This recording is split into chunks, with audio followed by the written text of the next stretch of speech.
You're staring at that blue read receipt from a friend who hasn't replied in days, and you can feel that freezing pit in your stomach. Your social circle is shrinking, and you're caught in a terrifying trap. If I try to defend myself, I look like the crazy one they say I am. But if I stay silent, the lie becomes the truth. What if I told you this smear campaign destroying your reputation isn't built on total lies? Today, we're exposing information poisoning, how a covert narcissist takes 90% of your verifiable truth, laces it with 10% lethal poison, and uses your natural reactions to prove you're the problem. Let's look at exactly how they set you up and why you need to stop auditioning for a role in a story they've already written.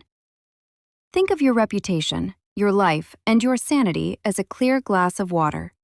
Most people think a smear campaign is built on 100% lies.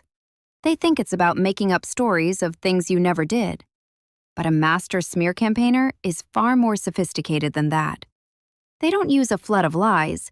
They use 90/10 information poisoning.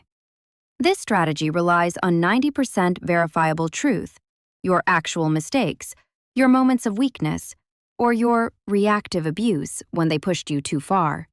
They take the things you've actually said and done, and then they lace it with 10% lethal contextual poison. The aha moment comes when you realize they aren't actually attacking your character. They are preloading the environment.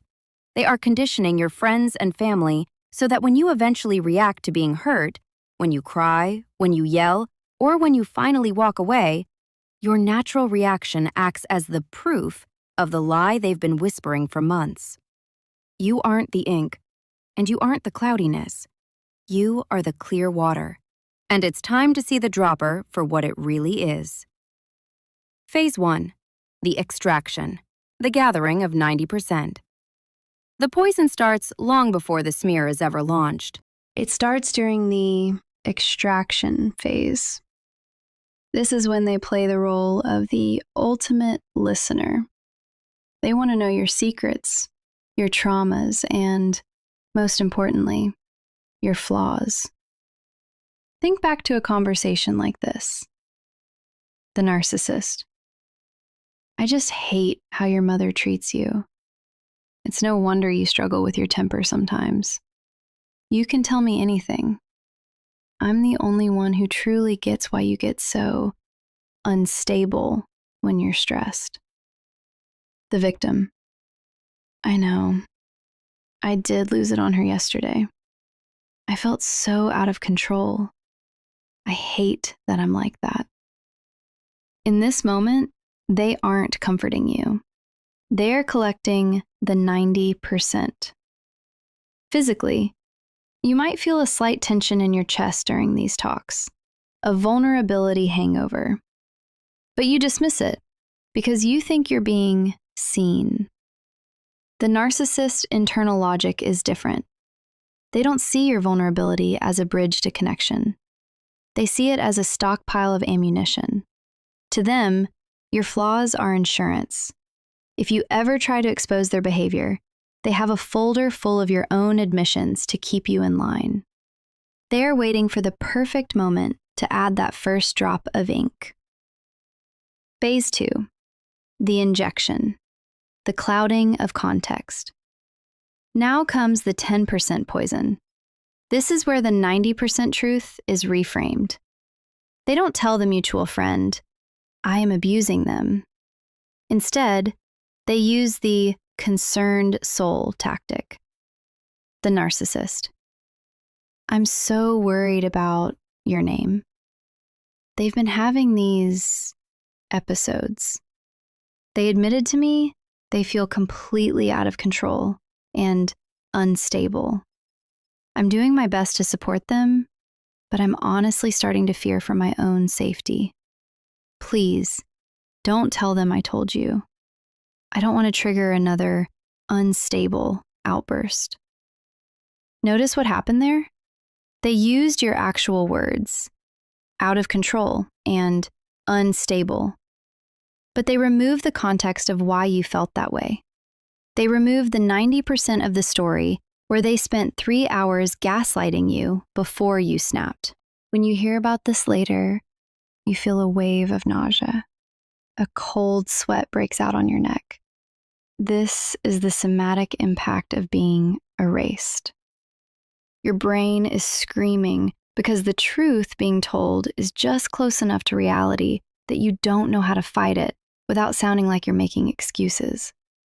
The narcissist feels a sense of profound relief here. By making you the sick one, they have successfully externalized their own shame. They have successfully clouded the glass. Phase 3, the reaction trap, the full discoloration. This is the final phase of information poisoning. It's where they sit back and let you do the work for them. Because they have preloaded the environment with the idea that you are unstable, every action you take is now viewed through that poisoned lens. Imagine you find out about the smear. You're hurt, you're panicked, and you confront the mutual friend, the victim you. Why are you believing these lies? They're the one who's been lying to me for years. How can you take their side? The friend thinking, wow, the narcissist was right. They really are having an unstable episode. Look how aggressive they're being. You feel a sense of heaviness in your limbs, almost a dissociation. This is the reaction trap. By defending yourself with intensity, you have provided the final 10% of evidence they needed. The narcissist's internal void is finally fed. They have achieved total information control.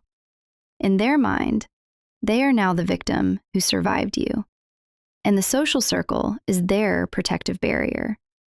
They have turned the clear water of your life into a murky reflection of their own internal darkness. But there is one thing they forgot. Here is the most empowering realization you will ever have. You cannot clean poisoned water by stirring it. If you are currently in a social circle where you feel you have to audition for your own reputation, where you have to provide evidence of your own sanity, you are in a poisoned environment. The No-J.A.D.E rule is your only way out. Do not justify, argue, defend, or explain to anyone who has already accepted a poisoned version of you. Anyone who requires you to prove you aren't crazy before they'll show you basic respect is no longer a safe person for you. Setting that glass aside isn't giving up. It's an act of extreme self-preservation. You are not the ink. You are the water, and you deserve to flow in a place where your clarity isn't seen as a threat. I want to ask you something specific today. Have you ever heard a specific phrase or label used against you, like unstable, too sensitive, or bitter, that you later realize was actually the 10% poison added to your 90% truth? Drop that word in the comments. Let's look at these labels for what they really are. Just ink in a glass that no longer belongs on your table. Be kind to yourself today. You're doing better than you think.